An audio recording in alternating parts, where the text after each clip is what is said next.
Welcome to my YouTube channel. आज का हमारा टॉपिक है क्लाइमेट। हम इस टॉपिक में हम जानेंगे कि क्लाइमेट एग्जैक्टली होता क्या है। तो हम किसी भी प्लेस का क्लाइमेट एक दिन में डिसाइड नहीं कर सकते हैं।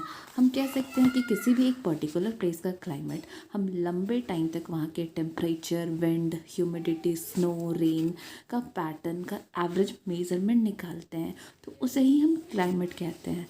तो हम क्लाइमेट को इस तरह से डिफाइन कर सकते हैं कि climate is the average measurement of temperature, wind, humidity, snow and rain in a place over the course of year. So, if we find that the temperature at a place is high most of the time, then we say that the climate of that place is hot. If there is also heavy rainfall on most of days the same place, then we can say that the place is hot and wet.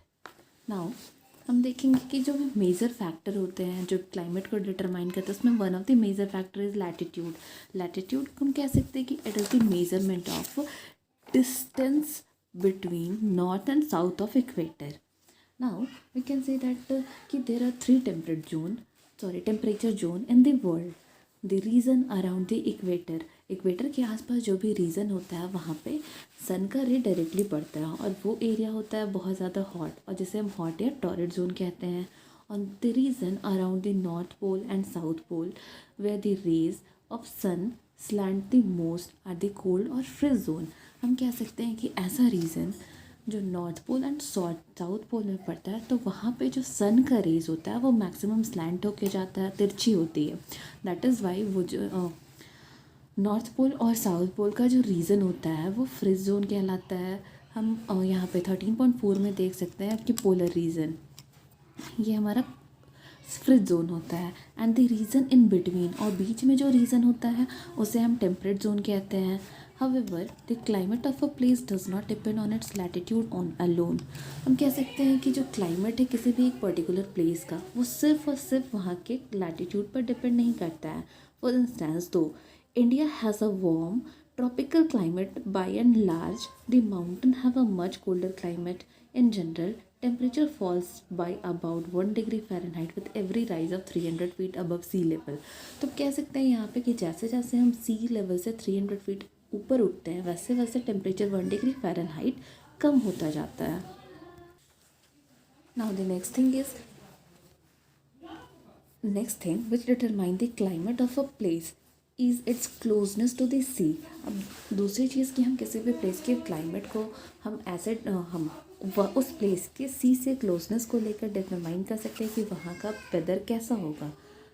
Places close to the sea have more and moderate climate. अब ऐसा place जो सी से बहुत ज़्यादा close होता है तो हम कह सकते हैं कि वहाँ का क्लाइमेट जो है वो मॉडरेट होगा। बट ऐसा प्लेस जो सी से काफ़ी डिस्टेंस में होता है तो हम कह सकते हैं कि वहाँ का जो क्लाइमेट होगा वो एक्सट्रीम होगा। This is because land absorb and radiate heat much faster than the sea does. हम ऐसा इसलिए होता है क्योंकि जो लैंड होता है वो हीट उसमें लैंड में जो हीट की एब्जॉर्बिंग एंड रेडिएट करने की जो कैपेसिटी होती है वो सी के कंपैरिजन में बहुत ज़्यादा फास्ट होता है। Now rainfall is the other important factor that define the climate of a region, depend on the several factor like wind, closeness to the sea and the presence of mountain. In general, we can say that wind blowing in from the sea की तरफ से जो हवा चलती है वो बारिश लेकर आती है, बट ऐसी हवा जो लैंड की तरफ से चलती है वो ड्राई होती है। Thus we can say that the wind that blow into India, ऐसी हवा जो अरेबियन सी और बे ऑफ बंगाल से मानसून के टाइम में इंडिया की तरफ आती है वो रेनफॉल लेकर आती है। ऑन द अदर हैंड हम कह सकते हैं the wind that blow over northern India from the land mass north of it in winter are dry. So mountain are good at trapping rainfall from wind when moisture laden wind meet a range of mountain। तो हम कह सकते हैं कि जो ऐसा wind जिसमें बहुत ज़्यादा अमाउंट ऑफ मॉइस्चर के अमाउंट प्रेजेंट होते हैं और जब ये माउंटेन रेंज तक पहुँचती है तो they get pushed up as they climb. जैसे जैसे ये माउंटेन क्लाइम करते हैं दे कूल एंड द और वो ठंडा होते जाता है और ये जो मॉइस्चर होता है वो कंडेंस होने के बाद कंडेंस होकर रेनफॉल करता है. When the wind finally cross to the other side of the mountain they do not have enough moisture to bring rainfall. अब जैसे ही ये विंड माउंटेन की दूसरी तरफ जाता है उनके पास इतना मॉइस्चर नहीं होता जिससे वो बारिश करा सके. This is why Mumbai, which is on the windward side of the Western Ghat, gets a lot of rainfall, while Pune, which is on the leeward side, does not get much rain. Now the next topic is vegetation and climate. यहाँ पे हम figure 13.5 में देख सकते हैं कि जो भी क्लाइमेट है वो वेजिटेशन किसी भी रीजन के वेजिटेशन को कैसे डिटरमाइन करता है. यहाँ पे कह सकते हैं कि यहाँ पे हम कह सकते हैं कि क्लाइमेट जो होता है वो डिफरेंट टाइप का होता है, जैसे tropical, dry climate, temperate, continental, polar. तो हम कह सकते हैं ट्रॉपिकल क्लाइमेट जो होता है एक ऐसी जगह होती है जहाँ पे साल भर में थोड़ा बहुत बारिश हो जाता है और जिसका टेम्परेचर 18 डिग्री से कभी भी कम नहीं होता है और ना ही बहुत ज़्यादा होता है. ड्राई, जहाँ सबसे ज़्यादा सूखा पड़ता है. टेम्परेट रीजन, ना ज़्यादा गर्म ना ज़्यादा ठंडा होता है. एंड कॉन्टिनेंटल हम कह सकते हैं ऐसे एरिया होता है जहाँ जो सी एरिया हम कह सकते हैं. पोलर रीजन, जहाँ बहुत ज़्यादा ठंड पड़ता है. नाउ नेक्स्ट टॉपिक हम देखेंगे इक्वेटोरियल. सो ये जो इक्वेटोरियल रीजन होता है, इक्वेटर के आसपास का जो रीजन होता है उसे हम इक्वेटोरियल रीजन कहते हैं, जहाँ पे क्लाइमेट हॉट होता है एंड वेट. पूरे साल बहुत ज़्यादा गर्म होता है और वेट भी होता है. यही रीज़न है कि यहाँ पे इक्वेटोरियल रीजन में वैराइटीज़ ऑफ प्लांट होते हैं. And the trees of the luxuriant rain forest of this belt are evergreen. Evergreen इसलिए होते हैं यहाँ के ट्रीज़ क्योंकि यहाँ पे हमेशा पानी अवेलेबल होता है. यहाँ पे प्लांट के लिए वाटर का शॉर्टेज नहीं होता है. These forests have layer of vegetation. The leaf of the tallest tree get maximum sunlight. अब यहाँ पे हम कह सकते हैं कि ऐसे पेड़ जो सबसे ज़्यादा बड़े होते हैं उन्हें सबसे ज़्यादा सनलाइट मिलता है. So they are small and leathery to conserve water. And the leave of the middle level tree are broad and thin to make use of sunlight that filter through the top canopy. अब ऐसे trees जो middle level में आते हैं उनकी पत्ती चौड़ी और पतली होती है जिससे वो सूर्य जो सनलाइट आता है उसका यूज़ कर सकती हैं. And the shrubs and ferns that grow at the bottom can make do with very little sunlight. And जो सर्ब्स एंड फर्न्स होते हैं जो बॉटम में होता है ना, बहुत कम सनलाइट की ज़रूरत पड़ती है. Now next is tropical region. So north and south of the equatorial region are the tropical belt in which India falls. Broadly हम कह सकते हैं कि ये सब warm region होता है with hot summer, cool winter and distinct rainy season. And यहाँ का जो vegetation होता है वो बारिश और हम कह सकते हैं कि रेनफॉल के अमाउंट के साथ साथ बदलते रहता है. जहाँ पे बहुत ज़्यादा बारिश होती है वहाँ पे हम कह सकते हैं कि चौड़ा पत्ता वाला एवरग्रीन ट्रीज़ मिलता है. और ऐसा रीज़न जहाँ पे मॉडरेट रेनफॉल होता है वहाँ पे डिसीडस ट्री होते हैं. एंड ये जो डिसीडस ट्री होते हैं एक पर्टिकुलर सीज़न में वो अपना सारा लीव्स गिरा देते हैं. Reason away from this see that do not get much rainfall have grasses. अब ऐसा रीज़न जो सी से बहुत दूर होता है जहाँ पे प्रॉपर अमाउंट में रेनफॉल नहीं होता है वहाँ पे ग्रासेस होते हैं, shrubs and some hardy trees which can do with less water, जो कम पानी होने पर भी आराम से सरवाइव कर सकते हैं. ऐसे पेड़ पौधे होते हैं. सो we have distinguished between equatorial, tropical forest. Usually forests in the entire belt between the tropics are called tropical forest, and these tropical forests are classified into rainforest, dry forest, grassland and mangroves. Mangroves are coastal forest. Now next हम देखेंगे desert region. यहाँ पे arid और desert region have sparse vegetation. हम कह सकते हैं कि जो डेजर्ट रीजन होता है वहाँ पे बहुत ज़्यादा रेयर वेजिटेशन होता है जिसमें कैक्टी और अदर ज़ीरोफाइट कंसिस्ट होते हैं.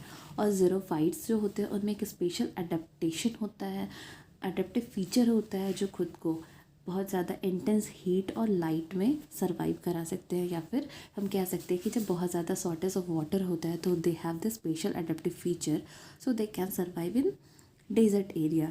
इन cacti the leaves are modified into spines.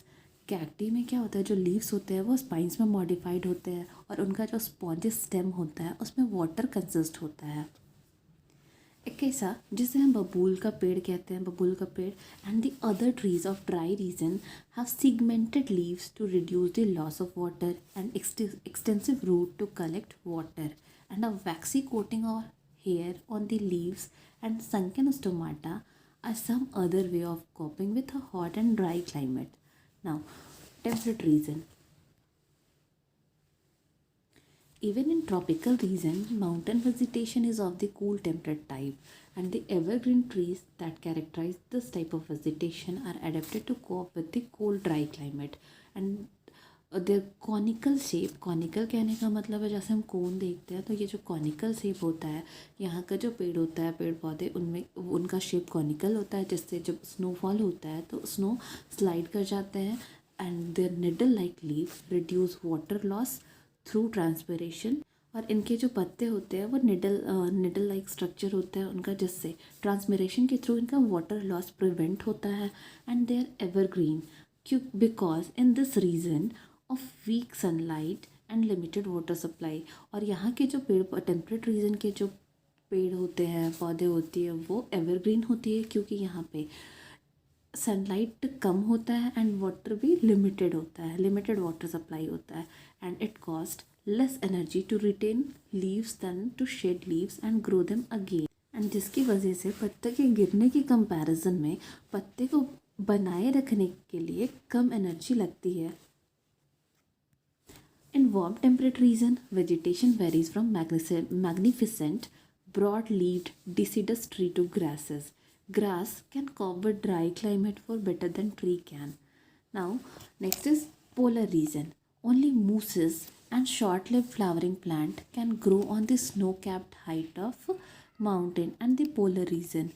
क्योंकि यहाँ का जो ग्राउंड होता है वो कह सकते हैं कि थ्रू आउट द ईयर वो फ्रोज़न आइस से ढका रहता है एंड वाटर सिर्फ कुछ टाइम, कुछ एक शॉर्ट टाइम ड्यूरेशन के लिए सिर्फ समर में अवेलेबल होता है जब वहाँ का स्नो पिघलता है and that is the time with in which the small flowering plant complete their life cycle.